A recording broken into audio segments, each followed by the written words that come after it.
Everybody, we'll be going live in just a second. We're going to be multi-streaming. I'll be on Mario Knopfall's roundtable, and then we got a lot of charts we're going to be diving into here in just a couple minutes after we wrap that space. So we're going to get a lot of different points here and then a lot of charts.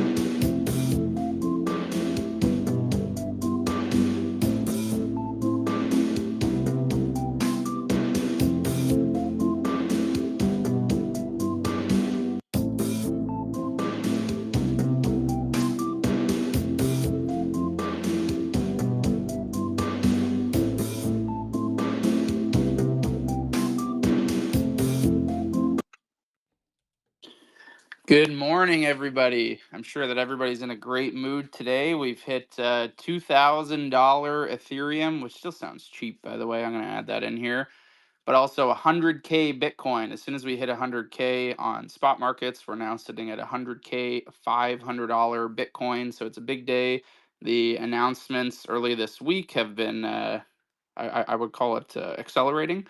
I know, Dave, you were probably talking about the Deribit acquisition. Kelly was talking a lot about the state strategic reserves. So the announcements are piling up, and now I've seen a few people even calling for all-time high today. I don't know if I'm that bullish, but it's nice to see that these trade negotiations get started and Bitcoin achieve levels that we all think it should have been at all along. But Kelly, how you doing today? You know, I'm doing fantastic. We've been tracking this, obviously, not only here on the Mario Knopfall channel, but also over on all the different media content places we're all posting. But I'm watching a lot of the data signals, even when we push down to $74,000, $75,000. I think you'll remember, Buzz, that I was talking very heavily about the bottom that was likely forming there and the push up out of this. And I'm watching, most specifically, it feels good at 100K, but I'm watching the $110,000 region for a couple reasons. One of those mainly is we still haven't seen a huge amount of new retail at any point in this cycle. And I do think that narrative might change once we break beyond 110K into the 115K level. I think that's when we start getting that mass media focus that starts bringing in all that new liquidity. So I'm excited about this. It's nice to see ETH wake up. Holy moly. So I'm excited about that. The others chart, which is everything outside of the top 10, also looking like it is starting to reverse a bit. But I'll throw it back to you, Buzz, and also welcome everybody that's tuning in here on another Mario Knopfall Breaking Space. And also shout out to everybody out there in my BitLab family. Yeah, the ETH BTC chart finally looked alive, but when you zoom out, it doesn't look too alive. It seems like just a little bit of a bounce, but I'm bullish on the Pectra upgrade. I was seeing today that for the first time in a few months, ETH is actually deflationary since the upgrade, so that's good. Dave, I'm seeing you in a listener spot, so I'm not sure if that is a glitch, but I want to hear from you because I know that you're somebody who's been bullish on Bitcoin ever since we dipped down. But we also have Matt up here in a speaker spot. Matt, what is this something that you've been predicting yourself? You knew it was going to happen, or are you surprised that we got back to 100K so Everybody, quickly? I'll be doing both. Bitcoin has a way of humbling you and surprising you. So I think anyone who claims ownership over knowing where the price action is going is being a little bit ahead of themselves. But I do think that the largest addressable market in the world isn't AI and it's not robotics, it's money. And I think we've talked about this in other spaces, but I view money as like a universal API for needs and wants and a clearinghouse that prevents inefficiencies. And there's lots of inefficiencies, sadly. Good money also prevents inefficiency from third parties and centralized parties. And great money we never had before Bitcoin, could be a store of wealth and a medium of exchange and universal collateral there. And basically adoption's going up because there are three channels of adoption: individual, corporate, and sovereign. And right now corporate is going, to use a technical term, bananas. And there is just so much surface area opening up between traditional finance and Bitcoin and corporate treasuries and Bitcoin. And I mean, it's really incredible to see all this hard work and architecture paying off in such a big way. So it's very exciting for Bitcoin. And it's great for No, digital assets in general. I agree, and it's I know that this burst back to 100K is probably being prompted by the trade negotiations with the UK, but it is nice to have all these other announcements coming out about state Bitcoin strategic reserves, because there's nothing better than green candle marketing, as I like to call it. And I think those we're going to get better headlines when there's green candles, and more retail are going to see those announcements, and they're going to be shared a lot more. But Dave, how you doing? Hey, I'm doing great. I'm sorry, I'm just on my way down to the gym after doing the crypto town hall space this morning. Look, when you see a rally that's coming from the smart money and retail isn't participating, that means that you're not even remotely close to a local top. Now, I suspect this rally will grind higher and kind of befuddle people, but I don't think I tend to be more in Arthur Hayes's camp that we will see larger moves than people expect over the next few years, and I wouldn't be surprised to see larger moves than people expect this year, simply because of supply demand. If most of the people buying Bitcoin, and I know this is true, who are from a savings point of view, believe it's 90% plus undervalued, then where's the selling going to come from as that accelerates? That's really the question. I mean, the dynamic. I hate to say it because it sounds very, it sounds like I'm engagement farming, but I'm not. But the setup feels a lot like 2017, far more than anything else from Bitcoin perspective. Only now it's real, and that was all hype. And if you just look at the size of the Bitcoin network relative to where it was in Dave, can I 17, ask a question on it's that? bigger. Yeah. What is similar about the 2017 setup as to now? Well, there was a whole bunch of people, myself included, that were just getting into the market and deploying capital. Amidst, if you And might you're remember, referring to more like institutional level people trying to get into the market. I don't like the word institutional. Sorry, I'm outside for a few seconds and there's a siren going down my street. So I'm sorry if you can hear me. Okay, it just passed. No, you're good. It's okay. That's the Good. one. That's the I'm talking 100K about siren, baby. you're looking. What was happening in 17 was a lot of, and I can tell you wouldn't know it, but senior executives, a fair number of senior executives in the city of London, Wall Street, in Hong Kong, etc., were putting personal money into Bitcoin and crypto.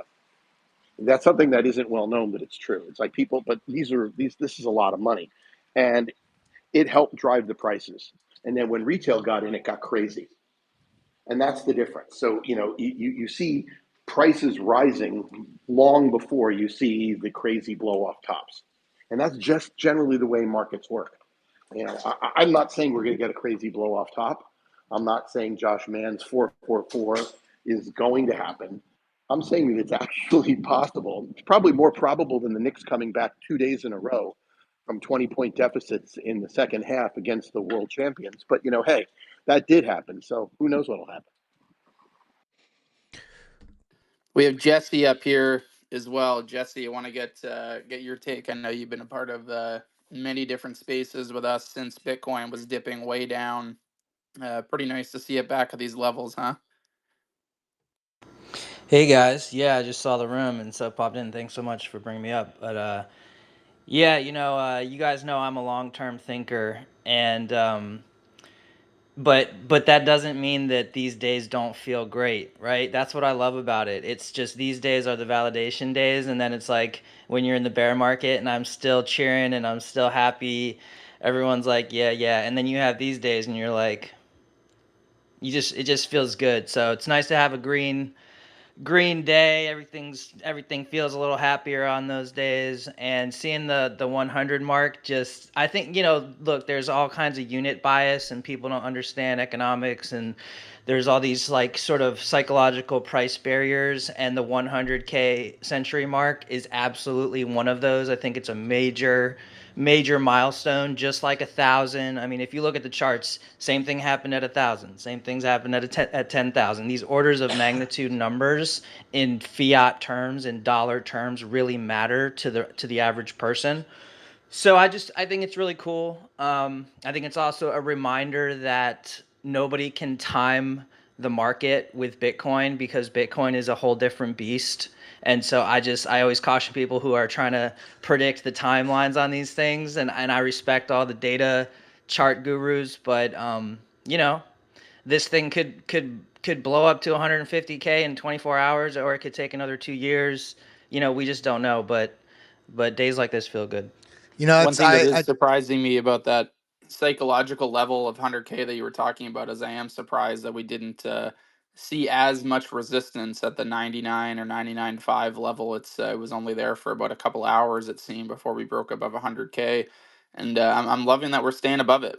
But I want to go over to Randy as well. Randy, I don't think we've had the pleasure of meeting. How are you doing? It's nice to have a female representative up on the panel. Hi, Buzz. Thank you for having me. I am good friends with Kellam, so it's nice to see him as the co-host as well. Thank you again for having me. Yeah, I'm very happy about what's going on right now. We've been looking at the charts for a while, and even if like you want to refer to the charts too, like we just after the election, we really blew past like the 70K level, went straight to 100K in my opinion. And we went up too fast and we never really established support. And so when we pulled back to 76, 77K, I viewed that as pretty bullish because we needed to kind of gain some ground to move back up to this current level. So I'm just hoping we hold 100K and, see 106. I feel like that there's a little bit of resistance there. But overall, I think this is great. We'll see some headlines coming through. And of course, I feel like most of retail is not here yet. I think we have a lot of adoption to take care of, and that's why I primarily focus on education-based content. I have a podcast that I do Monday through Friday at 9:45 a.m. Eastern. I cover charts, I cover news.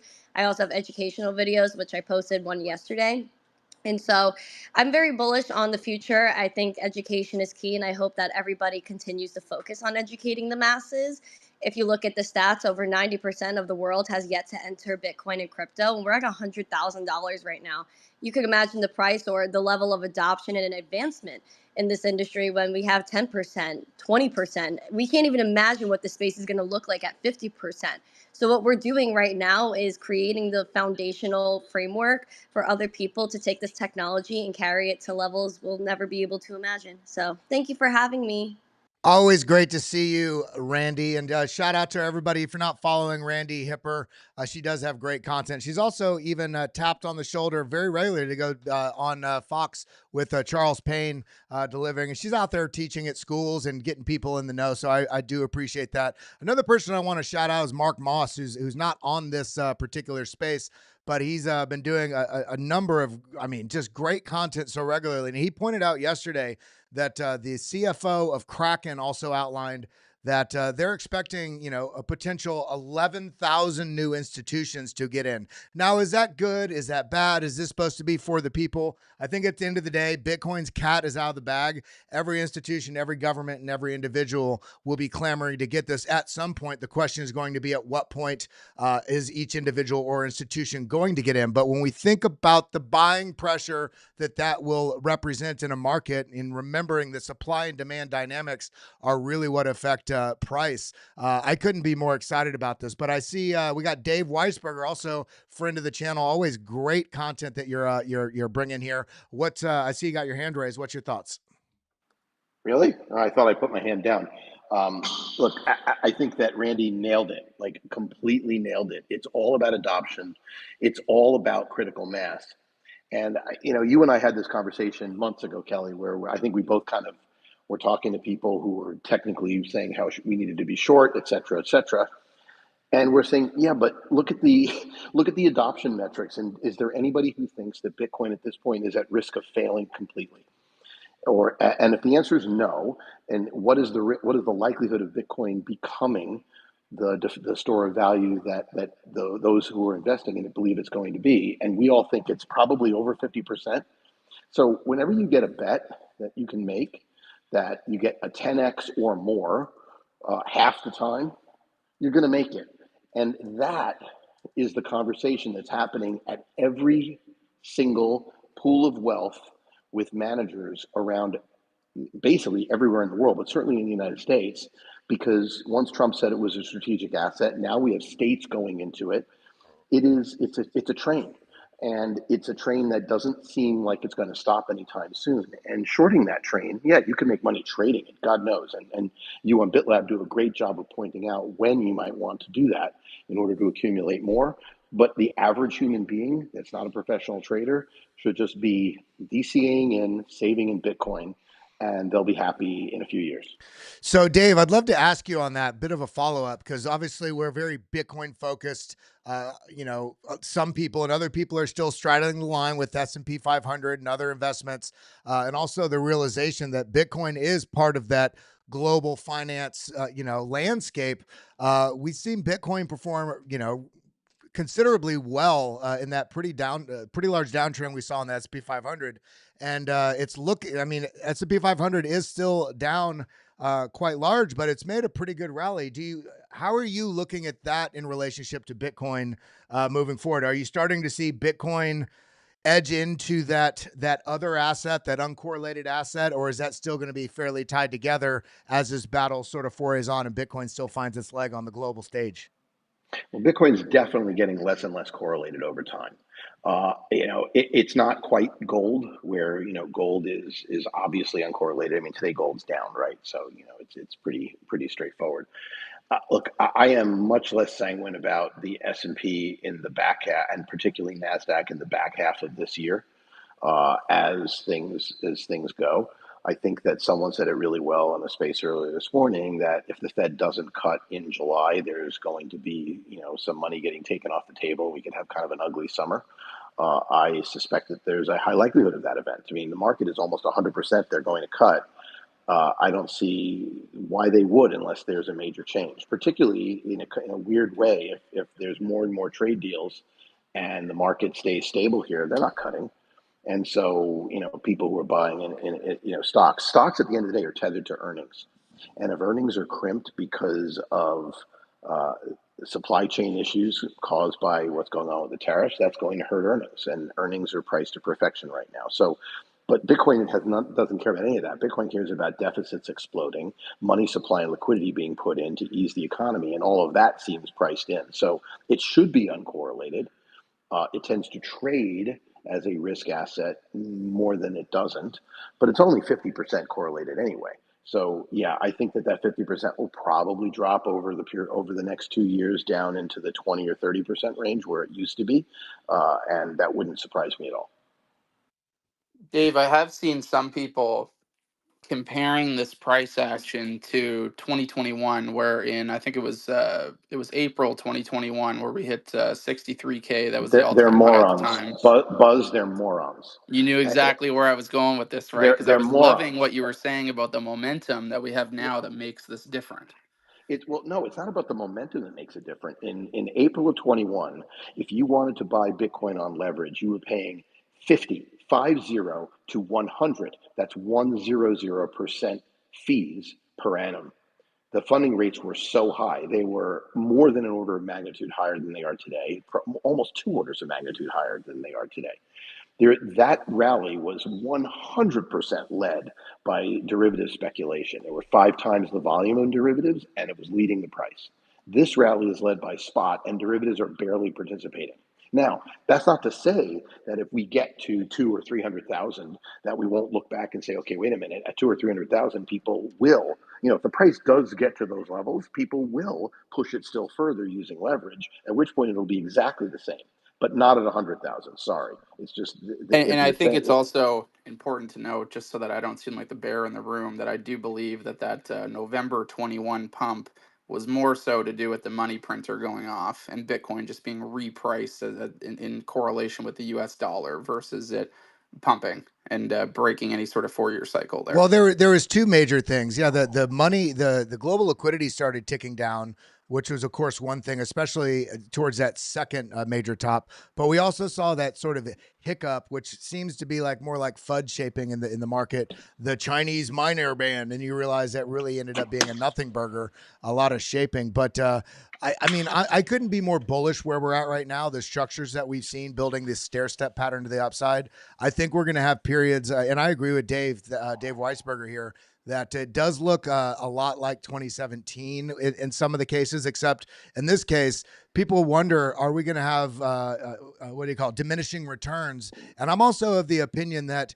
we also have this weird position where we have a much higher market cap than we've had in 2017, but we have also exponential capital channels this time as well as world administrations now getting in favor of Bitcoin. So can you say it's a bigger ship, it's harder to turn, but we also have rocket jet multi-thrusters on every aspect of the market now, and people racing to figure out how they're going to stack. And it feels like we can't say that it's going to just, be a super extended cycle or not. I just think that we need to remain adaptable and find areas to stack, not try to trade every 4-minute chart with your entire portfolio like some people may have done back in 2017. Yeah, no, I think that's really important. And I think that something that Buzz said, I'm going to amplify. You talked about the China ban, arguably the single most important thing for the growth of Bitcoin. So, Bitcoin had been hostage even in 17. There was a huge, a massive crash, before the rally from 33% plus, crash when China FUD came in saying they were going to ban Bitcoin. And you see all that stuff.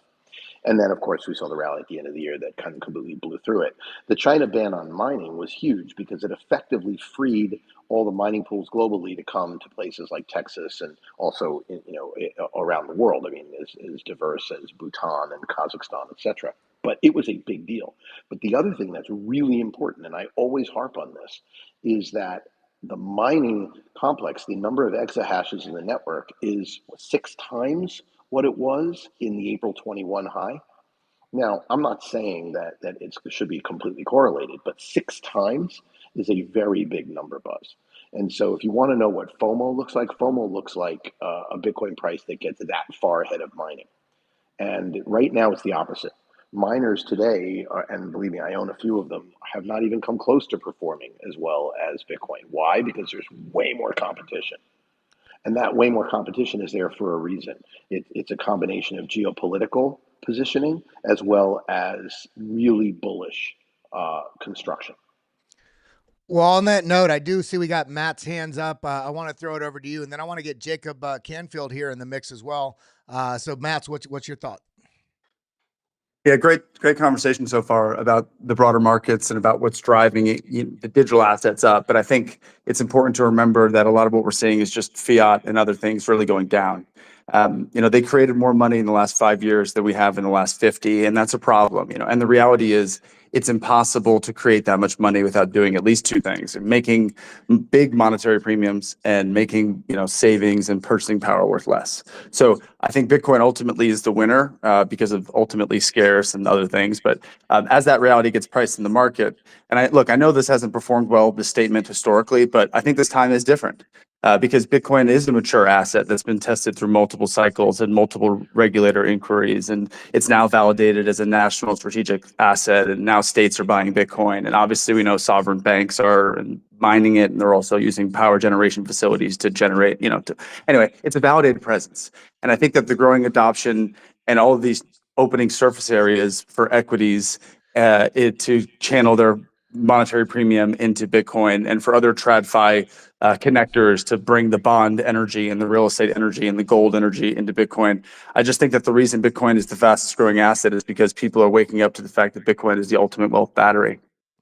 I completely agree with that. And I did a post earlier today as well showing the last many times Bitcoin, especially in an uptrend, has tested the short-term holder cost basis, especially when it has reclaimed it, has shown massive upside to follow. And this is not even considering what's going on the news landscape. As you mentioned, Matt, with now 2 states already signed Bitcoin reserves into law. One of them also with New Hampshire will be buying. Arizona will just not be selling what they've confiscated. But we also have Texas on the horizon. We got North Carolina on the horizon. We also have, the institutional adoption. I looked at charts yesterday on the BitLab show that shows back in January of 2024, we had, I think it was like 180 institutions, and now we've got near 1,800. And there's something in the millions of institutions and corporations out there that I think we're going to see a huge flood towards that stacking. Not to mention all the administrations, but I want to get it over to Jacob Canfield. On what's going on in this market. Beyond, we're also seeing ETH break 2,000. Thoughts between Bitcoin and ETH, and just what your thoughts are in this movement we're seeing, Jacob. Thanks for being here. One of the things that I was always kind of hesitant of with Bitcoin was just the overhang supply that nation states had. So the fact that you're seeing this game theory play out in real time in terms of strategic reserves enacted by the United States, El Salvador, and first mover advantage really is a big answers the big question mark of what are these countries going to do. The reason why we saw 70 to 50K drop was Germany forced selling their Bitcoin on the open market. And then, China with the plus token Ponzi scheme, they confiscated, billions of dollars worth of Bitcoin. And the question was, what are they going to do with it? And what is the US going to do? And then what is going to happen with Mt. Gox? So now that we're answering the overhang questions, now I think you're going to see this hyper parabolic market because exchange supply of Bitcoin is dropping, pretty rapidly. I think it's, one of the lower levels we've ever seen in terms of exchange balances for Bitcoin. And so I'm hyper bullish Bitcoin. I thought 70,000 was, a max buying opportunity in terms of, being able to buy sub 100K at that level. In terms of Ethereum, if you want to turn the question to that, I'm not quite ready to be heard again. Even though we're seeing ETH BTC breakout, and it's kind of outperforming right now, we're up plus 10%. There's still so much work to be done on the technical chart, and the Ethereum Foundation is still selling any price spike. I still think even with ETH breaking out on a very low time frame structure, I still think that Bitcoin is probably a better hold in terms of outperformance until we see dominance really reject and start breaking some trend lines. Bitcoin dominance, even though we've got one single daily bearish candle, it hasn't broken any kind of trend and it's still sitting above 64%. So just my opinion, I still think that Bitcoin probably outperforms just because it has far more tailwinds in terms of ETF inflows, BlackRock, nation states. But yeah, so I think that for all those reasons, I do think that if ETH can get any sort of momentum, all altcoins will fly because they're just in massively oversold territory. But really, the true king, Bitcoin, still probably should be the better part of most people's portfolios. Yeah, great takes there. And I agree on the ETH thing. I'd love to see it for what it would mean for the broader markets. However, it's like, it feels like the narrative, I'm not even talking about bullish or bearish. I'm just talking about the narrative and how you consider ETH has changed a number of times over the last 2-3 years with the move of proof of work to proof of stake. And I'm not saying that's good or bad, but the change therein. But then beyond that, also seeing the issues with what's going on, not issues, but the change also now with the upgrade, which I think is bullish, but it does leave people being a little bit hesitant potentially. But it's very exciting to see for this market. But I see we got D Gen hand up as well. Welcome to the show. And what's your thoughts, my friend? Thanks for having me up. As always, pleasure. I heard earlier a good point made on a space about more of the supply is being held by long-term minded people as far as and institutions as far as being like a hedge against defaults, such as lenders using it to attach to a mortgage in case of default, or people adding it into their retirement uh, allocations, things of that nature, where people are just more focused on using it in a long term and having less confidence in any type of fiat. It's the supply is becoming more distributed in those, I hate to use an untechnical term like diamond hands, but those with the longer foresight rather than just retail traders or people that are leverage trading it, which we had a lot of the last three cycles.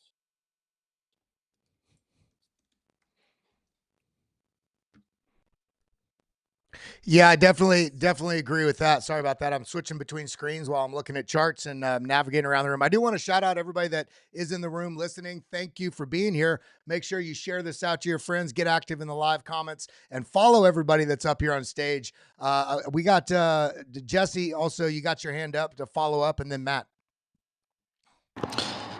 Yeah, I just wanted to take it back real quick to the game theory again, because several of the speakers have mentioned game theory, and I think it's a really important thing for folks to understand in the context of Bitcoin. And you'll hear, Jack, great comments, Dave, great comments. Like these are really smart folks, but you'll hear them always say, like, Bitcoin is the winner, Bitcoin is the king, I think is the exact words that Jack used, right? And it's because there's a reason for that, and it's the game theory. And it's because, in my opinion, Ethereum's just a distraction. After being in this for 10 years, and believe me, I played around in those worlds, but, Bitcoin is the only thing that doesn't have a leader, and it's the only thing that doesn't have, or that has a verified fixed supply. So verified fixed supply and no leader. And so what that means is I think it's the most risk adjusted time to get Bitcoin. We're talking about, being excited about the market right now, because as soon as you had the US say, yes, this is a real thing, Bitcoin's real, and not only that, we're going to have an executive order that says we can start to acquire it. I mean, guys, we have another 3.5 years of this administration, and just think about what that means for other countries. You have the leading, geopolitical force in the world, the United States, saying, yeah, we're going to go into this thing called Bitcoin. And if you understand the game theory there's no leader. So what that means is any country can now do this, and they can do it behind the scenes or they can do it publicly. So you better believe that this game is already started. And so if there's a fixed supply, what does that mean for the price? Price go up. So I know that's what people care about, but if you go really deep on Bitcoin, you'll understand there's so much more to it than price go up, and that's the reason why the price goes up. Well, on that note, Bitcoin is the ultimate price go up technology because it is the inverse of the endless money printing. But I want to welcome Mr. Pulse to the co-host spot. I think Buzz had to bounce off. How you doing, my brother? How you feeling about this move, or do you think we're getting a little too overhyped, my friend? Hey, what's up? I heard there was some news today. It feels like it never ends, man. Yeah, no, I'll take this. These are the little things you guys bring me in for the bear, so I'll be the one. This is cool. Nice round numbers are fun. It's cool to hit 2 round numbers on the same day. 100K, 2K, cool. But why? What does it mean? Does it mean it keeps going up? There are certain amounts of people that pile in when they see numbers like this, but most of us had been preaching about the opportunities below this point. So I'm here to celebrate it, but I'm also, wondering what it's going to take to keep it slowly going up. What's the target? 108? Is that realistic? Is all-time high? I've already seen people tossing it around. We're going to blow past all-time high. It's going to happen. And I'm like, I don't know, man. Let's just chill out and appreciate what we got. But I am here for it, man. So I'm glad to be here. Yeah, I definitely agree with that. And I think it's important is even though the price just hit 100K, all of us, hopefully, I would assume, at least the large majority of us were here when Bitcoin hit 100K last time. I can't even believe that we're saying that. There were parties around the entire crypto Twitter space and across all the YouTube channels, the watch parties, only to see that it didn't just run away from us. Kelly, Remember, the sports analogy would be, I don't know if you guys have ever been in the position to score more than one touchdown, but coach is going to tell you to act like you've been there before. Right. The NFL's gotten out of control and college football loves their celebrations. And it's like, hey, man, maybe don't. Like I was raised in the act like you've been there before kind of mentality. So I don't know about spiking the ball every time and pointing the fingers and doing stuff like that. So absolutely, I agree with that. Do not open Zillow. Whatever you guys do not open Zillow. Don't be planning the spending before it actually comes in, because we're seeing some incredible price action. Yes, we're seeing some incredible structure, and it feels like the appetite's there to move it up. But Tim Warren, one of our colleagues over from the Investing Bros, he said something that I still to this day think is one of the most prescient things. When retail misses a boat, you miss the boat. And when institutions miss the boat, especially on this type of asset, that the eyes are just getting ripped open. They're not opening slowly. The eyes are getting ripped open now. And I think that they're able to pull the boat back because this market is so much smaller than the other industries and asset classes that they've been able to navigate and push around. And now they have this, basically, you have to remember, We think Bitcoin's spectacular, but in terms of market size to other assets, Bitcoin is essentially a meme coin to the rest of global assets out there. And they realize it's not a meme coin, but they can push it out, push it around as such. So it's very important. But I see Randy, you got your hand up. Then we're going to go over to DGen, then followed up with Jesse. Yeah, sorry, my hand kept going down and up. It's glitching out right now. I thought I was getting rugged here. But I really just wanted to follow up on what Jesse was saying. It's also great to meet you guys, fellow friends on the panel today. But I just think that Bitcoin is very precious, again, because it has a 21 million finite supply. And I think there's a lot of Bitcoin that are lost at the moment. So I think that also attributes to the factor of the supply and demand. But I also wanted to add that Bitcoin is not the only asset in crypto that has a finite supply. I mean, there are things like Litecoin that do have a finite supply of 84 million and are faster and cheaper than Bitcoin. And I think there's going to be a point where, as adoption progresses, we're going to have layers to cryptocurrency. Bitcoin's my number one. I love Bitcoin. It's my biggest hold. And I think Bitcoin as a currency is great, but it's also going to be more of a digital gold, because as Bitcoin adoption expands, then the network is going to get slower inevitably, because there's going to be more transactions. Even when I was giving away Bitcoin on my show, I was giving away a few dollars of Bitcoin. One transaction took an hour. That's not going to be feasible for day-to-day transactions. So we also need to think of what sound money is going to look like in this space, and that's where things like Litecoin come in, because it's just like Bitcoin. Again, like I said, just cheaper and faster. So I think as, again, adoption progresses, we're going to have layers to what it means to have crypto and sound money. But man, it feels good after this all this red Litecoin we've bags. been seeing. I haven't heard Litecoin shilling since 2021. That was refreshing. I mean, listen, like, you just got to look at the facts, man. Like, it's one of the oldest cryptocurrencies. It was launched in 2011, and it has fair launch, everything that Bitcoin has. I mean, Yeah, and it's the I used most to have liquid. a big bag too. I don't hate on Litecoin. I'm just making fun because it's been a minute. I No, agree. yeah, but if you I look agree at with you. payments, it's the number one payments coin. And like, isn't that why we're in cryptocurrency, to use it as currency? That's what we need to look at. This is how we spread adoption, is by using the assets. Yeah, you know, Randy, on that note, I still think to this day, one of the stupidest things that we could have done in this space, whether it was an accident or on purpose, I think the nomenclature around this asset class really kind of jacked things up for a lot of time, good period of time, where people called these cryptocurrencies. I think they should have been distinguished between cryptocurrencies, digital assets, DeFi, but it's exciting to see where we're at. But I see we got a lot of hands up. I do want to remind everybody, if you're tuned in, we do appreciate you being here. As another Mario Nawfal breaking news space, talking about all these, the trade deal that we got this morning with UK, which was already telegraphed last night. We still have the China trade deal that it looks like it's the discussion around that is on schedule still to be on Saturday the 9th. With Scott Bessent, the Treasury Secretary, and some of the members of the Chinese party to discuss that. But then we're also seeing a lot of movement on the state legislative Bitcoin reserve bills. We're seeing a nonstop flow of positive bullishness. I don't think we need to throw away our risk management yet. We need to still be smart, but make sure you're following these panelists as they talk up here on the stage, because we all of them do great content on a daily basis all over the place. But throwing it over to Matt, and then Jesse, and then back over to Jacob. Really, really loving it. I want to joke back with the Litecoin, Randy, and say that it might have everything Bitcoin has except the largest distributed computer in the history of the world connected to it, meaning all the users. But I believe Bitcoin, I'm a homer, I'm a Bitcoin only guy. I believe Bitcoin's destined to become a high efficiency collateral layer across our individual balance sheets, our company balance sheets. I think it's going to be a primary wealth battery for people and companies and countries. Obviously, I'm bullish, but as I joked before, it's not just because I'm bullish on Bitcoin, it's because I'm worried about the world's current operating system. It's not solvent, and there's a lot of shadow banking and financial engineering that's going to go above the heads of a lot of people on this call, so I won't get into it. But the situation is even worse than the numbers make it look like, because they have derivatives and stealth wealth, and really it's stealth debt and a lot of other problems. Ultimately, there are two rates that matter to us, right? There's I think the innovation rate, how rapidly new technology is being developed, and then the money creation rate, right? The denominator, how much wealth is being printed and credit extended and blah, blah. So we can all feel that the innovation rate's going faster and faster because of AI and robots and like things like X letting us get together and geniuses connecting and talking. Obviously, we're getting smarter at a faster and faster rate. But sadly, they're printing money faster than we're getting smarter.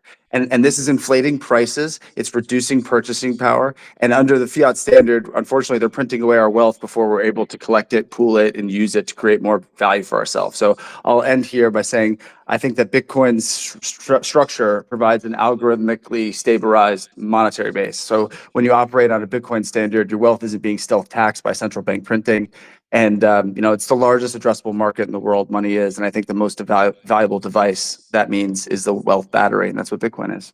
I mean, we could just even take a 6-month trip down memory lane in the entire crypto ecosystem.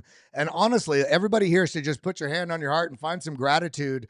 Just if you've been here for the last, even if you started 6 months ago, the landscape that we're seeing in this ecosystem on the global stage is nothing short of monumentally different. It's a complete different universe of change that we've seen, and what I feel like is coming. But Jacob, I see you got your hand up. Yeah, I was just gonna comment on the Litecoin as well. I think that there's two killer apps that have come out of the 47 million altcoins that have been printed, and I think that's stablecoin rails that allow you to transact the dollar and Bitcoin. I think those are the two real killer apps that have been created so far. So I think that Bitcoin has proven itself as a store of value, very finite, but I think that we have enough stable coins that you just hold your value in Bitcoin and then transfer it over to stable coins and it'll allow you to transact anywhere. That's, in my opinion, those are the two best things that have come out of cryptocurrencies so far. And, the smart contract decentralization aspect, still seeing it unfold, still seeing how that'll work in terms of, derivatives around the world. There's, $400 trillion in derivatives. So I think once we figure out what chain those will live on and how we're going to move to that, and I think BlackRock's going to be a big facilitator of that. But in my mind, everything else is, maybe besides Hyperliquid and a few other things. But yeah, I think that those two are the ones that are really kind of reshaping the financial markets right now. Yeah, no, beyond that, we have, like, it feels like there's the playbook's outlined and laid out now with what we've seen with MicroStrategy, or I guess we should all get used to calling it strategy now, with Michael Saylor. And we're seeing almost like a race towards creating other Bitcoin treasuries in corporations, with the I forget what the event was called that Michael Saylor just did about 2 or 3 days ago. But there's corporations around the world in basically every jurisdiction, every geopolitical area that are racing to do this. Jet King looking like they're trying to buy 12,000 Bitcoin. I think it's called TBG or TGB, something like that, looking to stack 200,000 for their corporate treasury. We all know the similar scientific Metaplanet, and I think we're going to start seeing this sort of, bleed out into every aspect of every different industry out there. It's going to be interesting in 6 to 8 years. I'd love to actually throw this. I think Dave just dropped. I was going to throw it over to him, but I'd love to see what the landscape's going to look like on the corporate level of how many companies switch what their mission is if Bitcoin becomes the focus. Like we saw with MicroStrategy being a software company, and now they're a Bitcoin development company. If we're going to see that sort of persist forward across other aspects of the industry. Jacob, you got your hand up. You want to follow back up there? Yeah, I think that every SPV and seed round that I've seen lately that has come across in my groups is all Bitcoin DeFi. Which is kind of worrisome, but at the same time good at this, because everything, Bitcoin in the beginning was everything. It was Dash, it was Litecoin, it was DeFi, and then the developers of Bitcoin kind of made this unilateral decision to just do what it's doing. Like they had smart contracts and they kind of did away with all that stuff, but it seems like now they're bringing it all back onto the Bitcoin space in terms of allowing DeFi and all these other smart contract aspects, NFTs. I don't know if that's the right play. Personally, I think that it's, killer value is the store of value, digital gold. So only time will tell if that's a good idea. And also lending is, we saw what happened with Celsius and some of these other companies. So I am leery. in my opinion, I would still never loan or lend my Bitcoin out. I had a friend with lots and lots of Bitcoin. He loaned it out against real estate. Bitcoin dropped and he got liquidated for, large sum of his Bitcoin. So not your keys, not your crypto. I still think that that's the mantra that everybody should have in terms of Bitcoin. Absolutely. I agree with that. One of the things I didn't even mention yet was this has all been somewhat telegraphed, but also there was a letter that came across from the Office of the Comptroller of the Currency yesterday in Washington, D.C., that also outlined clearly. This responds to your letter basically saying the OCC clarifies that national banks can buy and sell crypto assets at customers' discretion and outsource custody and execution services to third parties with proper risk management. So it's, this is one of those weird debates, though. Is it good? Is it bad? On the access channels, it's very good, obviously. But then for me, it leans into that sort of narrative of what was the mission of Bitcoin initially, being outside the system. So I do think this is great for midterm into the mid-long term sort of volatility to the upside. But I think, Kelly, yep. the majority of people that hold gold don't physically hold gold. From what I've learned recently, they actually hold paper gold or paper silver and stuff like that. And you're describing a future where banks are setting up the same system where the majority of people probably aren't going to actually hold their own satoshis. They're going to hold paper sats. They're going to have bank sats, or they're third party custodied through an escrow service or something. And I know it sounds weird to you and me because we've been out here fumbling through cold wallets for years trying to figure out how to safely secure every single Satoshi. But I think the bulk of people, if we look at gold and if we keep saying Bitcoin is like gold, you know what gold does? Doesn't get carried around very often. It's heavy and cumbersome and dangerous when you carry around. Do you ever carry around a satchel of gold? It's not good. It's dangerous. So I think paper gold might be what paper Bitcoin turns into. Is that what you're describing? The banks maybe just giving you a note that says you have, quote, have this? Right. And that's exactly what I'm getting at. I think on the one hand, it's amazing that we can have an asset that's outside the system, but the unfortunately, I think for price going up, I think it's great in the mid to mid long term. Like what I mean by that is like the year to the next 6 years in terms of the price pressure to the upside as all these new capital channels come in. But I do think that in the next, let's say, 7 years, I think the large majority of people that are holders out there, when you look at the individual holders, they're going to be holding through another party custodian, whether it's through a bank, an ETF, or some of these other things. Is that good or bad? I don't know. I think that what I can do is I can hold my Bitcoin in self custody and be part of that, the decentralization power there, and trying to keep it as decentralized as possible. But I do think that there's no chance in hell, and I really believe this, that banks are not going to try and make sure that they get their tentacles in the profitability of maintaining some sort of custodianship of some market share here. But and that's a whole nother tangent we can go on and what that means there. But we see, Randy, you got your hand up. What's your thoughts on this? I think people really aren't thinking about the amount of Bitcoin that are out there right now. If you look at this on-chain analytics website, I forgot which one off. I think it's CoinGlass. That says only 2.2 million Bitcoin are tied to centralized exchanges right now. That's not enough. And so, what are we going to do when the supply shock happens, right? Like, of course, people are going to be bargaining for sats instead of whole Bitcoin. I understand that. But then you look at the revolution of Bitcoin, helping the unbanked. There's so many people in other countries with triple digit inflation. They have no other way but to own a Bitcoin. And like you guys mentioned, stable coins. But if people keep joining the network, like I said, it's going to be hard for Bitcoin to scale. And then you have to look at, okay, if we have a supply shock, what's next? And that's why I talk about Litecoin. And I know you guys were giggling at it, but it's really what you have to look at, because once people have that mainstream adoption of Bitcoin, they're gonna have to look at what else is out there. Also, I think the banks have a big issue. A lot of banks are actually insolvent. People forgot about 2023 and 2024. A bunch of bank failures happened. You think that's not going to happen again just because maybe the market's going up a little bit right now? You do not remember all these people lining up outside the banks, hoping that they would get money to feed their family, and then people were taking millions of dollars out of the banks every single day because they were worried that they weren't going to be able to get there again. Like, it's absolutely ridiculous. And so I believe that a lot of banks are over leveraged. I think a lot of banks are secretly insolvent. And the only way the banks themselves can be saved is probably by the banks themselves owning crypto. And if people want to go through the banks to get crypto, then I just hope that the bank doesn't fail on them. People are like, oh, I have FDIC insurance.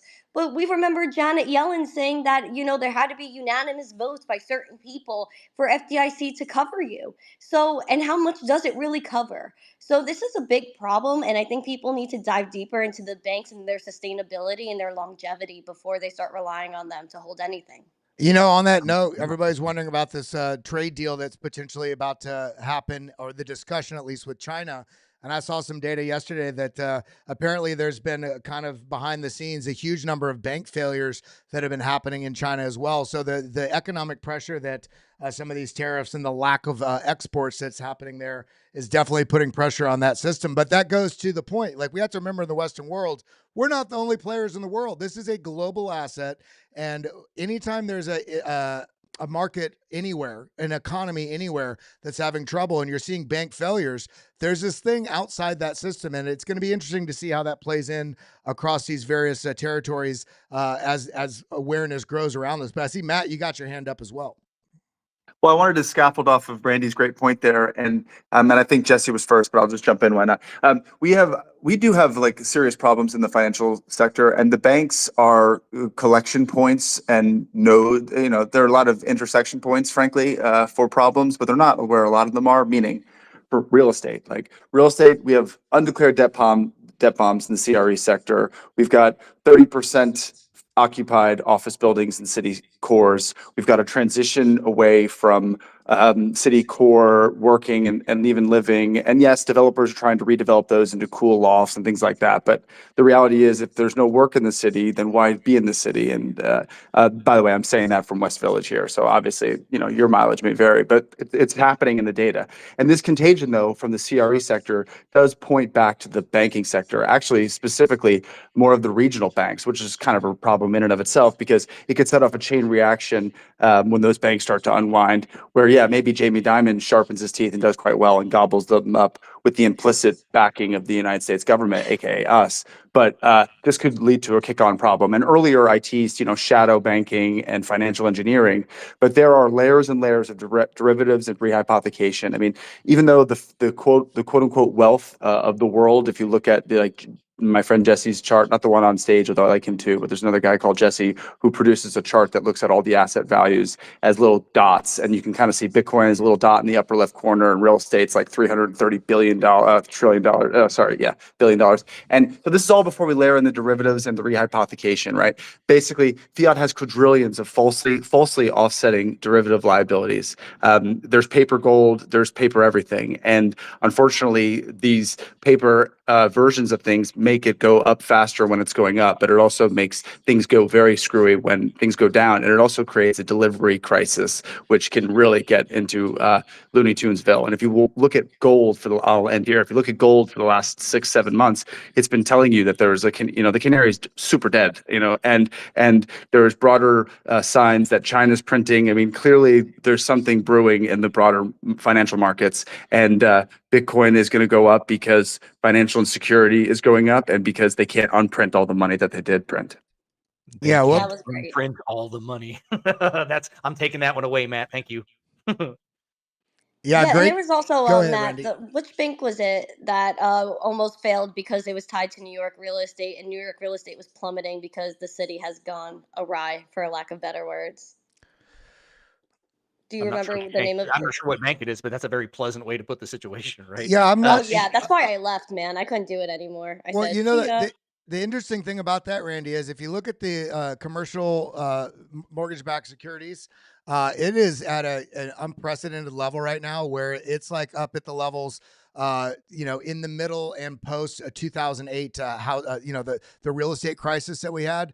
And so we're in this weird position right now where we're getting a lot of money printing, globally. We haven't, quote unquote, really done it here yet, but we did see about $40 billion worth of buys of treasuries from, the Fed and the U.S. Treasury, which isn't necessarily, it's not really QE, it's not really stealth QE, but we're seeing global liquidity rising pretty exponentially, front running. Colin Talks Crypto has been kind of showing that M2 chart overlaid with Bitcoin, suggesting that there's going to be a pretty large liquidity pressure to the upside, as we've seen historically every time we do see money printing.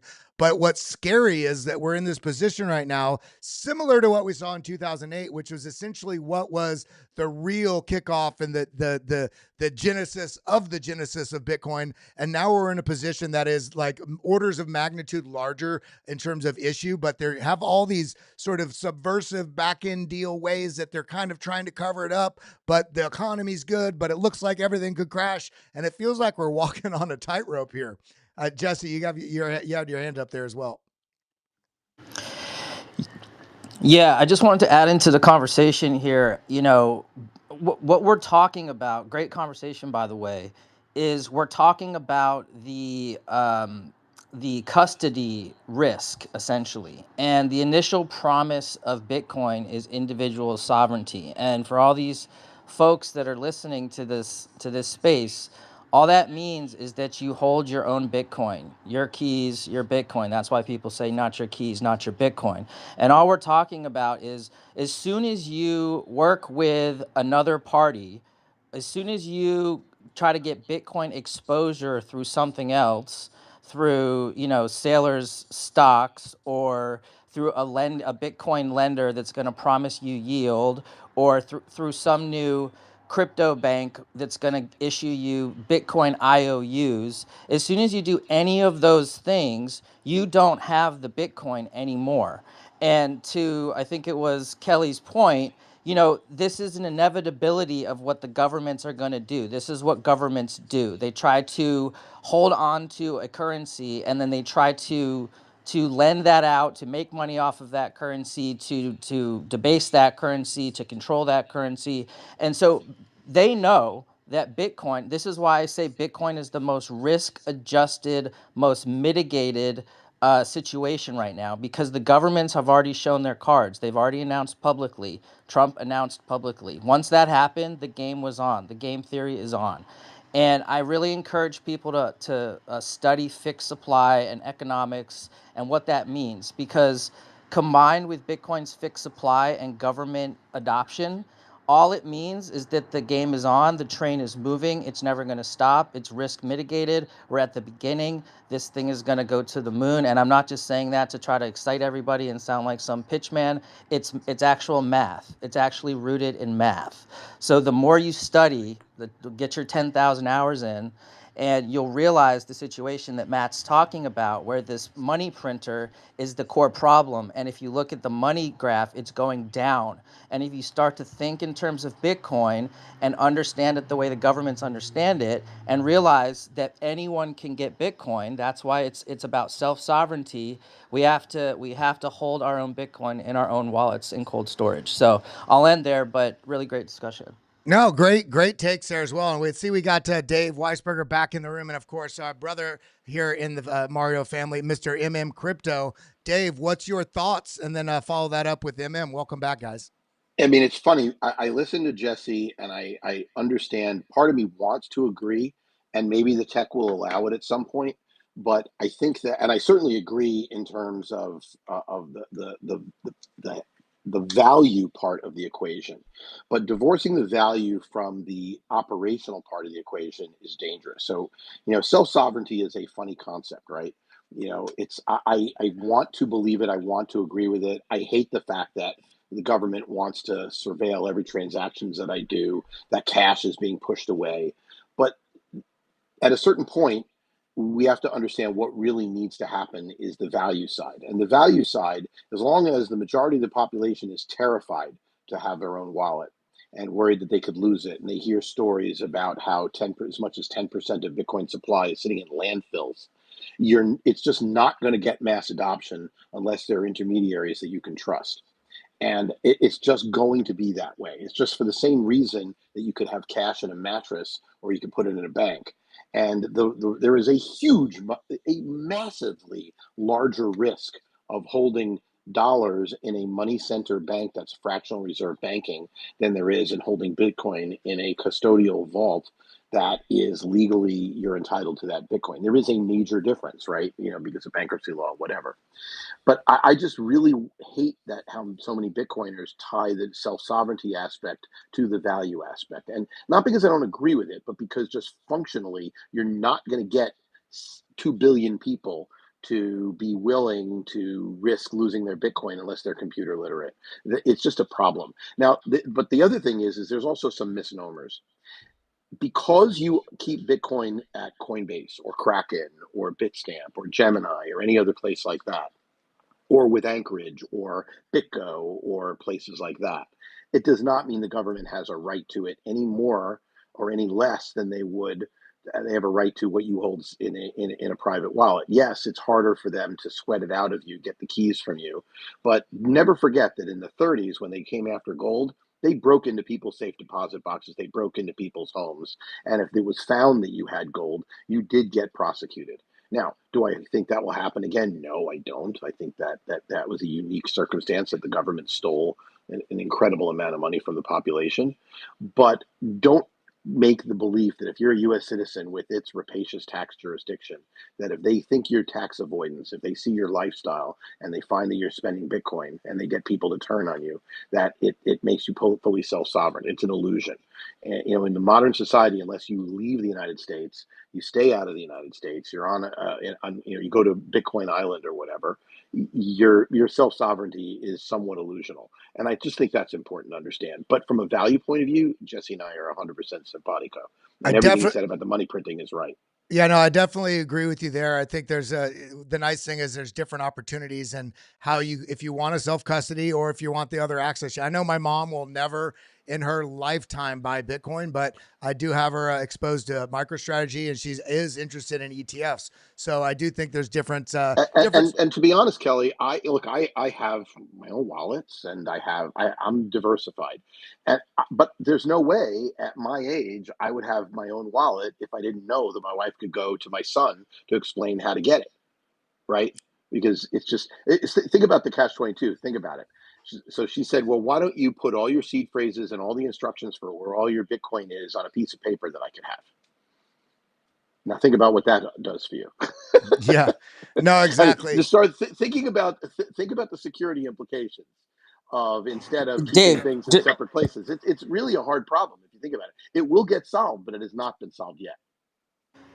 Dave, just to answer real quick, and then we'll go to other folks on this. I agree with you. So like, I'm a realist too. So I always appreciate your points, and yeah, I'm with you on it's everyone's gonna do what they do.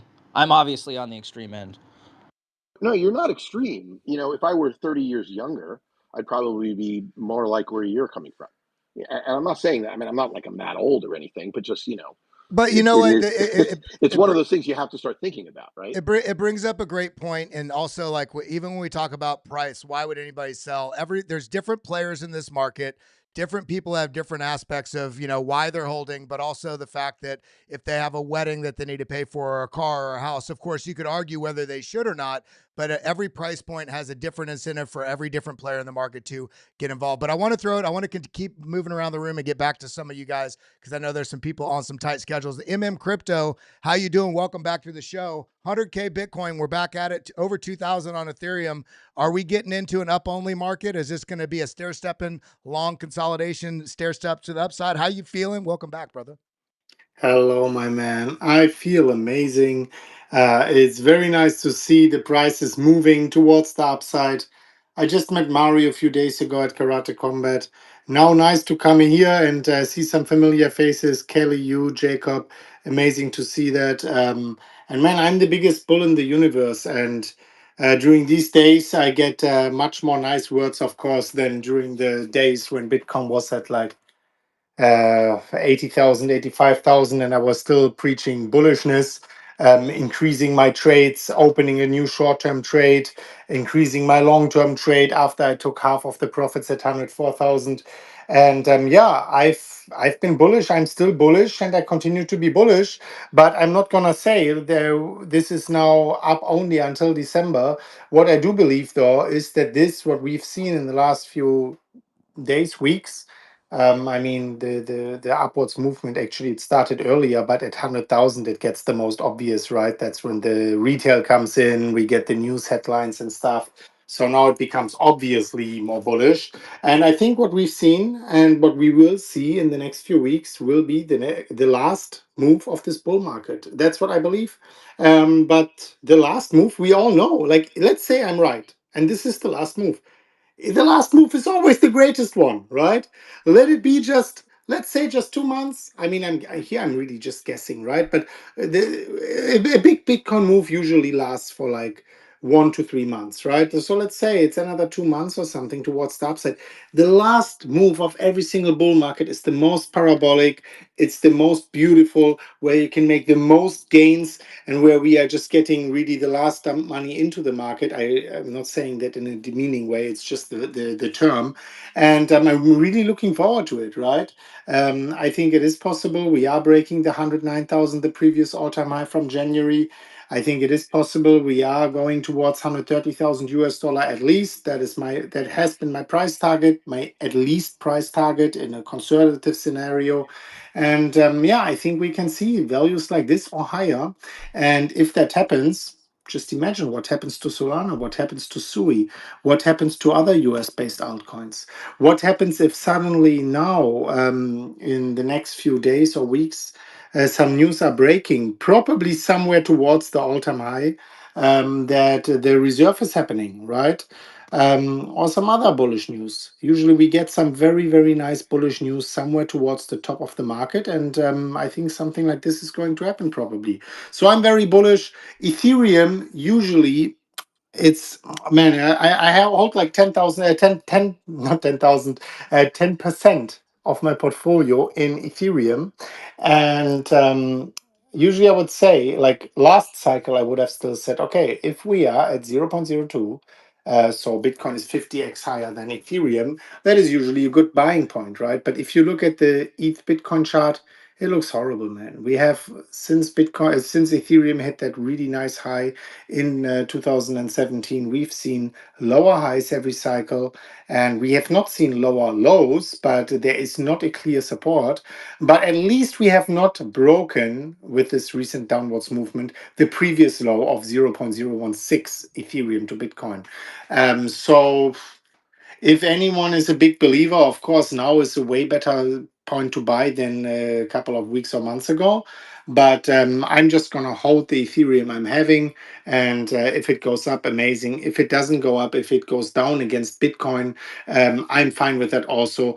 I just think Ethereum is quite a risky bet. And I will always remain a Bitcoin bull. And I like altcoins, but I want to be honest, I like altcoins and I buy altcoins for the purpose of increasing my Bitcoin Yeah, stake. to your point, Yeah. What's the problem with Ethereum? Because people are asking me all the time, when are things going to rotate to Ethereum? When are things going to go from Bitcoin into alts? And I'm curious if you think what's going on with Ethereum is a cultural problem within or without the foundation, or like a messaging problem, or is it a technology problem? Because as I understand it, Ethereum is supposed to be getting great better all question. the time. So why are people not getting into it now? Is it cultural or technical in your opinion? I mean, I thank you. Good question, man. And I'm more an expert, of course, in Bitcoin trading, but I can very, very much answer this question from my point of view. I think Ethereum is great, the EVM is great, the machine, the Ethereum virtual machine, and we have many great applications on Ethereum. But I think the problem we have with Ethereum is an attention problem, which then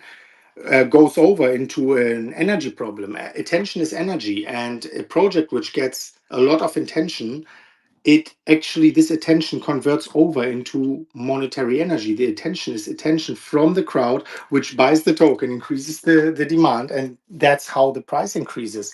And we have seen so many projects popping up like Solana, like Sui, many US based comparable platforms which are in some way similar, in some way different. The narrative is better, and all of that BS. And even though I think Ethereum is the greatest or one of the greatest, but if you actually go by applications, it's probably the greatest with Solana.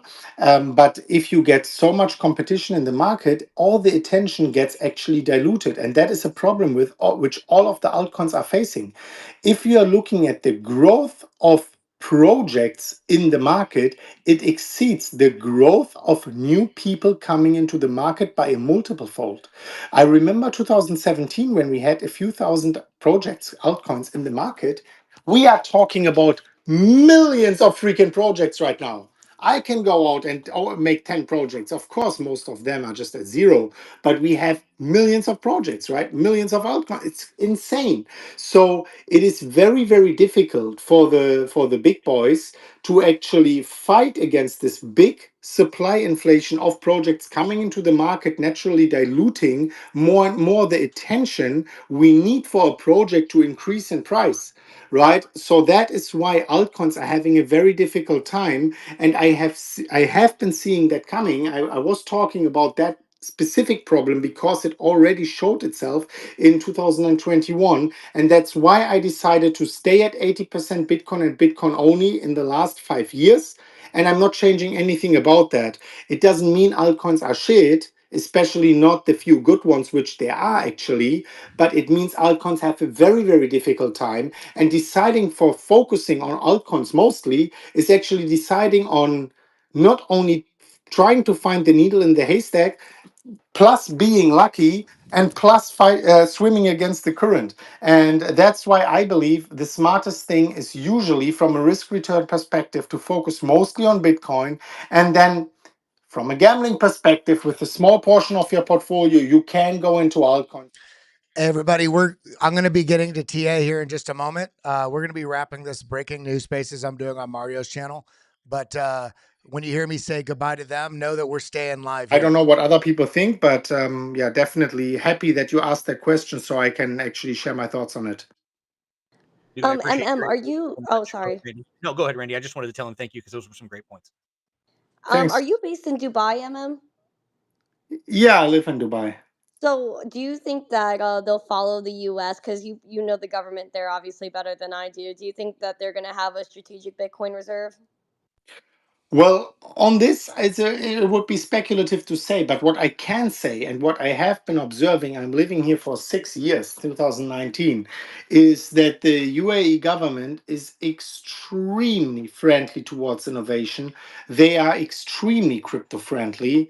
I mean, they've been great, and whatever will benefit the country and their people, the emirate and their people here, I think, and as long as it's within the the realm of their ethics, business ethics, religious ethics, and all of that, I think when these conditions are fulfilled and it supports the economic the economy of that emirate, I think they will do it.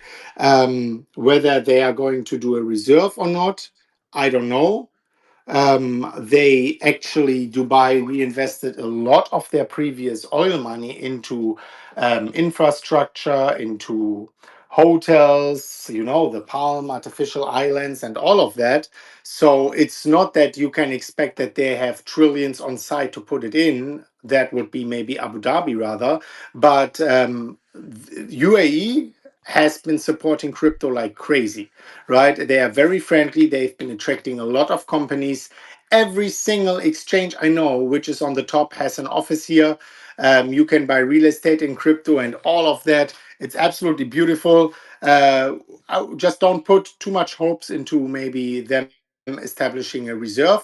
Even if they do so, the way bigger news would be obviously the United States finally doing it, I think. Well, MM Yeah, isn't, definitely. to my knowledge, isn't Abu Dhabi already also stacking into Bitcoin in their sovereign wealth fund? I know they've also done other advancements with stable coins and other things as well. It just seems like an inevitability everywhere, but we're seeing the UAE really just that whole area actually with Abu Dhabi and Dubai making some very large strides, as you said, in support of and also building into crypto as part of their economy for access points and investments. Yeah, because I don't know the specific details about that. I don't want to say something which then might be wrong.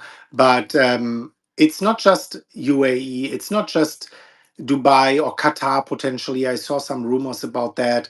It is if the United States is potentially doing it, you are going to see a trickle down effect of many countries doing it. Because if you look at it game theoretically, uh, the companies and governments, if someone big starts with that and he's very successful, many of those will game theoretically have to follow, right? It's just like look at the example of AI. AI is so useful, right, in your daily life, in your work. And even if you hate AI, if you are not going to use AI, you are going to be standing on the sidelines because other people are benefiting from it. So even if you don't like it, you have to use AI. Otherwise, the competition is going to always be a few steps ahead of you. And it's very similar with utilizing Bitcoin as the greatest asset in the history of mankind, and as a potential reserve asset for companies and for governments. And game theoretically, I am seeing Bitcoin being a magnet in the next coming years for those companies and governments. So I think, yes, it is going to happen. The learning for us is just never sell your Bitcoin. I mean, if I will sell my Bitcoin, it's going to be me diversifying out into real estate, into I don't know, like company shares and these kind of things. But I will always keep a big portion of my portfolio in Bitcoin for that specific reason. It doesn't mean we will not see a bear market. For sure, we will see a bear market. Just want to quickly remind on 2021, when Michael Saylor started to make it very easy for companies to actually put Bitcoin in their balance sheet. That was basically like March, April, when everyone was very bullish about that. We hit 64,000. It went down ever since. Don't tell me about 69,000. That's 5% higher. We had 5% inflation until November 21. So it was basically the top. So it doesn't mean that we will not see a bear market just because actually the fact will come true that other governments will buy Bitcoin. It is going to happen, but we will see downs. That's for sure. Probably a 12-month bull market. It's never going to be different, even though we want it, and even though people will say soon it's good, this time it's different. I don't think it is going to be different. Well, you know, I think the race has started in the most beautiful way. We got the first trade deal in the tariff trade wars. It seemed to have put pressure on global markets.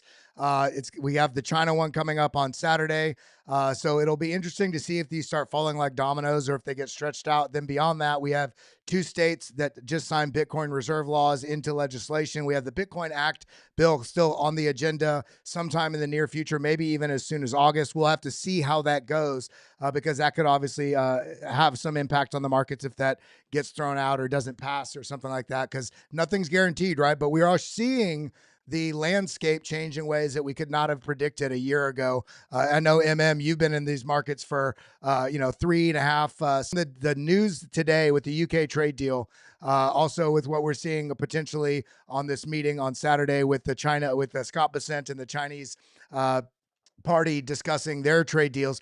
Do you think this has a likelihood to snowball fairly quickly, and all these tariff and everything else, all this this looming pressure of uncertainty on the markets might be relieved here pretty quickly, or are things going to stretch out? No, I think it's going to stretch out. I think that you had a lot of people sell right as tax season was causing people to sell based on media reports. I think that when you start to see economic reports that come out next month, where the tourism impacts being down start to take shape, where some of the unemployment starts to tick up, you'll see the renewed call for the Fed. I think volatility is baked in the cake here. If there's one constant with President Trump, and while I agree with most of what he's trying to do, volatility is baked in the cake. That said, I do think it's really important from a Bitcoin point of view to understand one other thing that matters. Now, when you look at 21, the odds today of Bitcoin reaching and surpassing gold are probably 20 to 30x what they were in 21. Just keep that in mind. The network itself is 6 times the size that it was in 21. And we are not even double the price that we were in 21. So I think that it is all the technical traders who are missing one key point. And that key point, and I've said this many times, Kelly, if you're buying an asset because you think it's on a 90% or more discount, you're not getting shaken out. And so the only people being shaken out are the people who are trying to trade around it. Trading is great if you're as skilled as you are. But if you're not, don't. So the point that, and I missed who it was because I'm trying to grab some food. The point that was just being made by the previous speaker, It was Crypto. Crypto was exactly right. But you need to. Every individual needs to understand what they're doing. If you're in Bitcoin for the long term, that's cool. When people say never sell, it's crazy. If Bitcoin were trading in a market, when Bitcoin first hits the market cap of gold, that's going to be a major neon red sell signal to buy back later. After there's some, after things happen, in all likelihood. Now that said, it might not be. We're going to do some TA here in just a second. This is about to wrap the spaces. We're going to do some TA and close out the show here in the next 20 minutes, everybody. That's when you want to sell. That doesn't mean you want to sell forever because, it could go well beyond that. It does mean that's what you matter. And what's going on today, we're all happy, but there's no euphoria in this market. It's not even close to euphoric. Yeah, I definitely agree with that. And I just want to highlight something Michael Saylor said. I don't know when the clip was from. It was from sometime in the last 2 years, talking about people that tried to trade Apple back when it was in, the low numbers under $10 and such, only to trade themselves out of opportunity that is, more than 10, 20x in a lot of cases. And Bitcoin's in that same position. However, Bitcoin has something going for it that Apple never did, which it's a fixed supply. And it can be a reserve asset as well as a currency, as well as it means the transaction as well. I mean, this is it's so exciting. And again, guys, we broke past 100K again. It doesn't mean up only from here, but all the bullish things are getting in place. We're seeing a lot of strength in the market. Ethereum broke past $2,000. ETH to Bitcoin chart is looking like it's trying to break out. The altcoin market is feeling exciting, but I want to get around to a couple of closing thoughts here from some of these panelists. And before we do that, I want to give everybody an opportunity that is in the room. Make sure you're following these folks. We haven't heard actually from Bitcoin boy Izzy. We're gonna get your thoughts here in just a moment, but make sure you're following Dave, Randy Hipper here, Jacob Canfield, Jesse, as well as DGen and Pulse Digital, and of course Crypto. If you're not following him, give him a follow, and also the Roundtable Space account here with Mario. And shout out to the entire IBC team. Thank you all for being here and on another breaking news space. My name's Kelly Kellam. Let's get back to a couple closing thoughts here, and then we'll leave this one to wrap. Jacob, get some closing thoughts from you, and then Jesse, and then get over to Bitcoin Izzy to close us out. Yeah, Crypto and I have been friends for a long time, and we share really similar thoughts in terms of how we're continuing, so don't go anywhere. 100%. Use it as ways to stack for more Bitcoin. Been doing that since 2017. I view Ethereum, Solana, all of them kind of the same way. You're trying to bet on their future valuations based on capturing market share for, the decentralized smart contract market, etc. But yeah, I mean, we're at 100,000. The timeline is very quiet. Funding rates are basically zero. Which means this is a 100% spot-driven market right now. Very low leverage in the system, especially with the collapse of FTX post FTX collapse. It's much more spot-driven, institutional-driven, smart money-driven.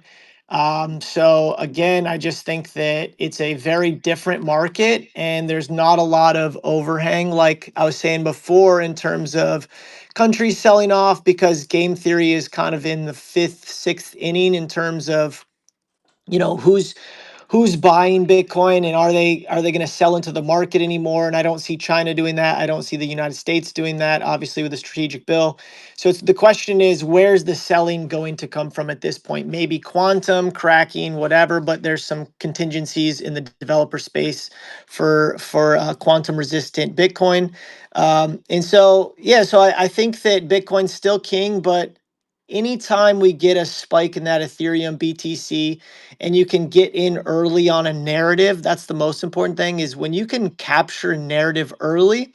And one of my favorite strategies is when you capture a narrative, hold your risk assets in that portfolio. So Solana was a great risk on asset, and then trade the coins of that ecosystem. And then when tailwinds start to shift and you start to see some sell-offs occur, that's when you want to get out back into Bitcoin or USDT, whatever your preference is. But on what Randy was saying, the original Genesis block was the chancellor on bank bailouts, which was the January 3rd newspaper. We do see a significant number of banks that are potentially insolvent with commercial loans in terms of commercial real estate in these cities, and we're also seeing significant. I mean, we're a fractional reserve country, and so any kind of risk in terms of insolvency, I do think will create a chain reaction.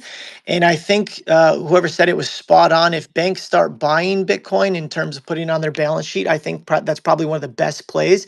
So now you're going to see game theory playing out in real time with the current financial markets in terms of like fiat currencies.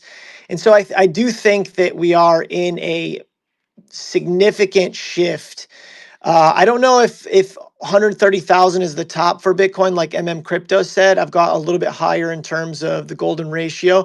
But in terms of technicals, 0 out of 30 long-term topping indicators have fired off for Bitcoin. And so I think we go much higher personally.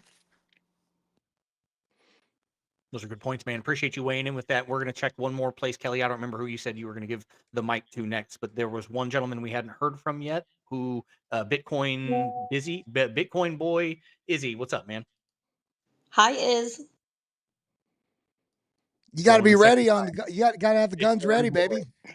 Hey, I'm TC. How you doing? Yeah, What are your thoughts? I had it ready. I just misclicked. I'm doing all right, and my thoughts on Bitcoin hitting 100K. I was watching it for the past 3 days, just waiting for it to hit 100K, and then I looked away for 5 seconds today to go get food, and came back, and it was at 100,000. So I'm pretty happy about it. Right on. Yeah, I love to see that you're on the next generation coming in. I love seeing this asset class and people that are of that younger generation actively getting involved. And huge props to you. I hope. Just curious before we do wrap, in your generation, do you have a lot of people that you talk to that are excited? Is most people completely unaware, or are they of the old sort of legacy mindset of I don't believe in Bitcoin? I have no friends personally in Bitcoin, but I know like some of my family's in it though.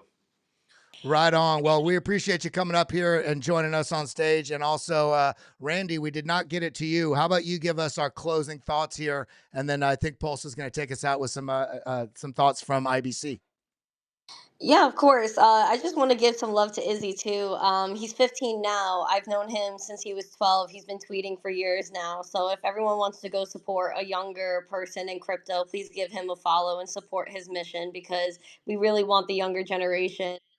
TA coming in T-minus 30 seconds. Let's go. Get some coins in the live chat. Everybody get your coins in the live chat. We're going to do Turbo TA to wrap out here in about 30 seconds. Technology the most, and this is who we're building the foundation for. And I feel like a lot of crypto projects miss the marketing of aiming for that younger 18 to 25, because again, that's who's carrying us. That's where the money's really going to come from. The innovation is going to come from. I think everybody needs to go back in time. When in doubt, zoom out on the charts. Bitcoin is the best performing asset of all time, hands down. There's nothing that comes close to it. We have to go back to the fundamentals over the pumpamentals, as I say. Be your own bank. Make sure you have your keys written down somewhere separate. Keep them offline.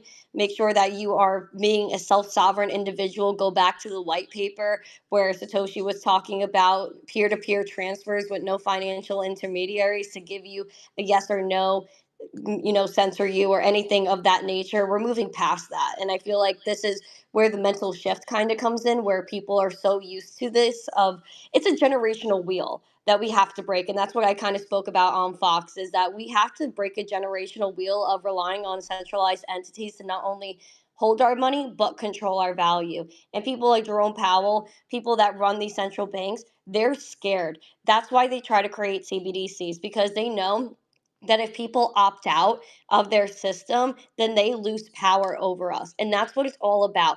Fiat currency funds corruption. And if you are not for corruption, you want something that's transparent. And Bitcoin is transparent. Why do you think they try to get rid of Ross Ulbricht and all these people that try to push Bitcoin forward in terms of currency? Of course, bad actors are everywhere, but look at the amount of money laundered with fiat versus crypto. And how do we know all of this? Because Bitcoin and crypto is transparent. So that's my little TED Talk today. Thank you so much. Appreciate every single one of you guys. It was great meeting all of you. Hope you guys have a wonderful day. Happy 100K.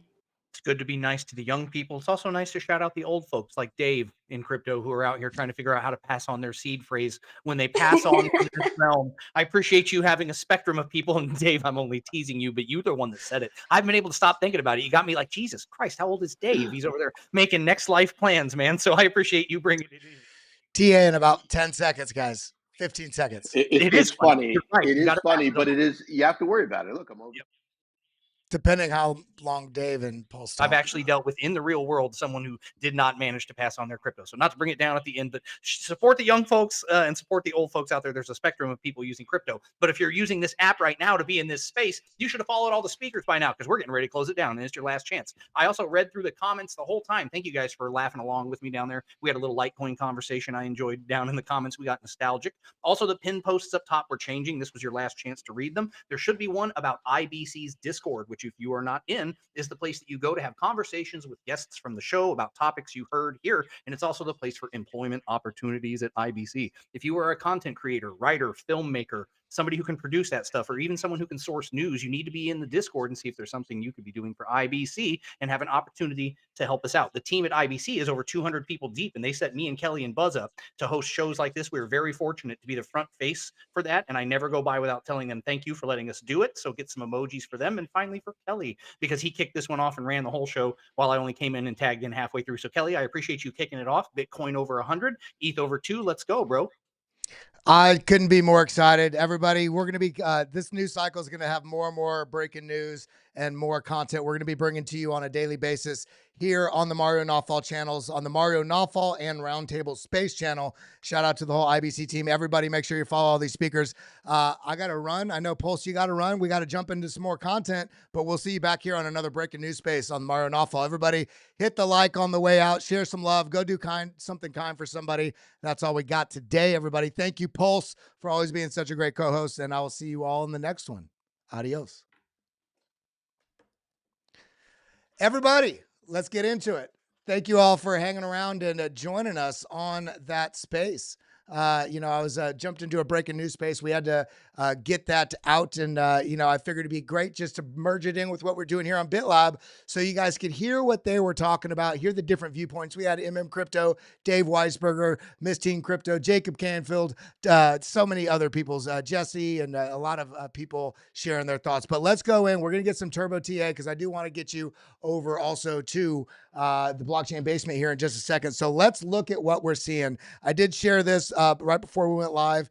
This is what we're seeing right now with Bitcoin. I don't understand how people could have been bearish in any regard, especially as Bitcoin has reclaimed the short-term holder cost basis. As you can see, each time this green let me say that again. I don't know how people could have been bearish when we're seeing Bitcoin reclaim these key moving averages, most importantly, the short-term holder cost basis. Marked here in green, each time this is reclaimed and found strong support on the short-term holder cost basis, we've seen large moves to the upside. This doesn't look large. This was a very large move. Remember, this is logarithmic. Massive moves to the upside. This has happened again, and we just got the new Bitcoin reserve signed into law in New Hampshire and in Arizona. We have Texas and North Carolina on the horizon. And we also have institutions stacking like mad, and global liquidity is going exponential. Right now is the time. What are you doing about it? Because Bitcoin is about to leave you behind. It just broke 100K. It's not out of the woods for in the very short term having some small pullbacks, but we are seeing overwhelming bullishness in these markets. In fact, we can see this on this chart right here that I also outlined. Massive uptrend on this this support line that was resistance that just got sliced right through. We have overtaken back again $100,000 on Bitcoin. So what does it look like right now? Let's look into this. Again, this is going to be very fast, TA. This is a mega pump gateway that we're looking at. When is Bitcoin going to really run away? This feels good, but it's once we clear this 110 and get into the 115 with authority. By authority, I mean, if we break out, if we get any sort of downtrend, we want to find this area as support before moving up. If we get a deeper move into this, in basically this region here, that's still okay so long as we see a reversal with strength coming back up and not getting rejected. We do not want to see a deviation up that just traps people and comes back down and just starts a downtrend. As it stands right now, I'm leaning very much so on the bullish narrative here, whether it's an immediate retest or a smaller retest down into here. But this is looking great. We had all the signs and signals with the bullish divergence coming in here, especially on the daily chart. Bullish divergence on the RSI with the lower price action, breaking out, clearing this previous range low. This was the first sign of real bullishness in Bitcoin, slicing through all of these lows like butter, just boom, finding some support, and then getting this next launching point. Now, what does it look like on the rest of the market? Ethereum, absolutely getting a little bit of rippage here to the upside, but what does it look like on the ETH to Bitcoin pairing? Looking nice. Downtrend. This downtrend on Ethereum has been for 987 days. This is why it's felt so frustrating in the altcoin market space. Not only is ETH down, it's also had some of this pressure on ETH, on the rest of the altcoin market, really getting a lot of liquidity to come in. So the fact that we're getting, look at this, it feels good. And this is a problem. People look at this on the 15-minute chart and they go, oh, massive breakout. But then you zoom back out and you realize if you zoom out on this, this is just a blip so far. We really want to see this ETH to Bitcoin pairing. We really like to see this to push up into basically this 0.023 zone and really take out these two levels here, 0.023 up to about 0.025 to really start getting some authority for those alts to run. However, we are seeing some altcoins run. In fact, you're seeing the others chart. This is a reversal setup that I've laid out for you guys for the last, I think, couple weeks. On this price action, we drew this over in this zone, a potential move up, breakout, a retest back into the zone, and then launch. What did we get? A breakout, retest into the zone, and now we're on the cusp of launching. In fact, we have gotten that first sign of this pushing up and breaking past this immediately previous range high here. We are seeing some nice movement, and we're seeing that matriculate over into the other charts. Ondo getting a nice move to the upside, but is not yet broken out of this key range that we've talked about. This is where we really want to watch, is clearing this dollar range and finding some support once it does before liftoff. As it stands right now, you still stand a little bit of a risk of getting rejected in this zone. Finding some support. We want to find support, especially at a higher low sort of level like this, before we get that move. If this does break down and starts losing this and comes down, then you might then have this larger head and shoulders signaling a move lower. But I'm much more on the side of bullishness right now. I'm just trying to point out both directions so you are still risk managed. This is feeling like it's about to rip, which means you got to make sure you're still not just giving up on your risk management, because it's in these scenarios that can really wreck people. Link also, look at this beautiful inverse head and shoulders. We're right in the zone that we talked about. We've had this marked out. We're right in this zone. If this is able to break free of this zone where we have this, I mean, this is a pretty large trend line here, back here to August 2024. Also, this descending trend line that goes back all the way here to 2021.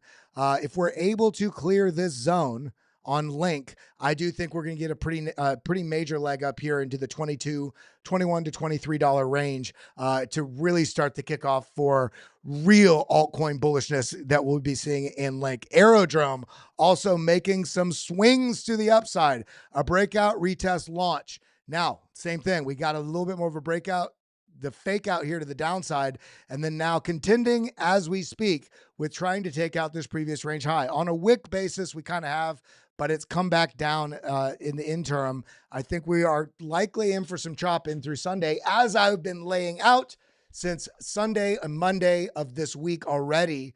going into everything that we are discussing. Now, as this stands, this does look bullish, but it doesn't mean it's all systems go. I'd be a little bit cautious here. If we do get a dip down, I'd be a supreme buyer of Aerodrome if this does make that swing to the downside. Now, with everything going on within this market, this is exciting, but we do have this larger trend line that goes back here into March of 2024. All the support here, all the support here. I do expect that as this pushes up, we will find a little bit of trouble here in this 85 to 90 cent range, which is basically essentially where this would project out to. If you see this right here, basically, 85 to 90 cent range, basically just sub $1. But this is looking good, with a little bit of caveat. If we get some downward movement on Bitcoin, a little bit of a rejection, a little bit of a trap, I'd be cautious there. I think people are getting more bullish now that the UK trade deal got passed. We have this China one that's happening on Saturday. If nothing comes of that, we might see a dip come into the market. Okay, so be aware. Tau. I mean, look at this. Nice move up, had the move down, fake out, right back up. But look at this, right into this trend line zone that we're talking about here. The breakdown, this is now projected out. This could be resistance if we get the market having a little bit of a pullback. If this is able to break above this trend line, which is fighting with right now, up, in the 440, 450 range, I would be watching for a little bit of a move back down to test that. But this is feeling good as well. Morpho got a bit of a move.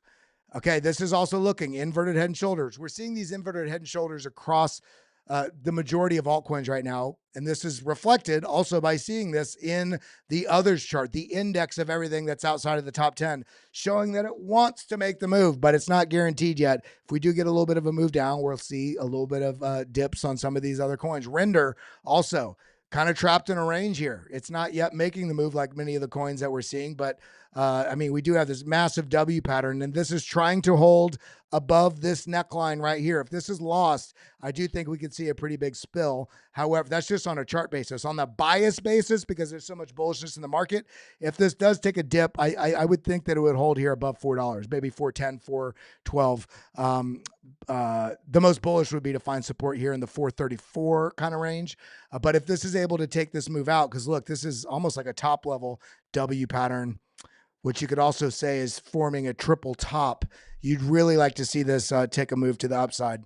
But the RSI has come down, it's kind of reset a little bit.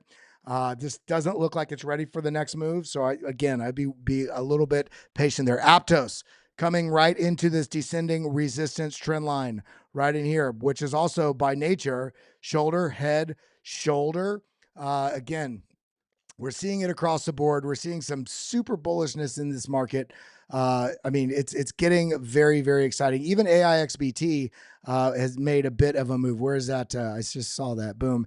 AIXBT kind of bottomed here, came back up, right into the zone. And by nature of doing that, shoulder, head, shoulder. If that's the case, then this could be setting up for a pretty large move. However, smaller market cap and AI niche for agents, a little bit more fragile. This could have another bit of a spill, but I see the RSI broke out up here and it's come back, found support above the 50 line. If I had to guess, this will try to make one more attempt right into about this zone here. And if this can clear, then I do think we're going to be coming up to the next levels. Next level being here, 32 cents. And the next level above that, I would say would be lower than this. I'd say it'd be about right there, 39. Like this would be a zone we have to pay attention to. And then the next level up would be this zone up here. Big moves might be in store for AIXBT. Algorand, also kind of a very wobbly inverted head and shoulders, not quite. Also is a giant cup and handle. But I'd be watching for a move up into about the 26 cent region. And the next level up there will be the 30 cent region. And then up here at 36 cents. Guys, I'm bullish. I could not be more bullish. The dollar, interestingly, is pushing up right now. So we're seeing some conflicting signals.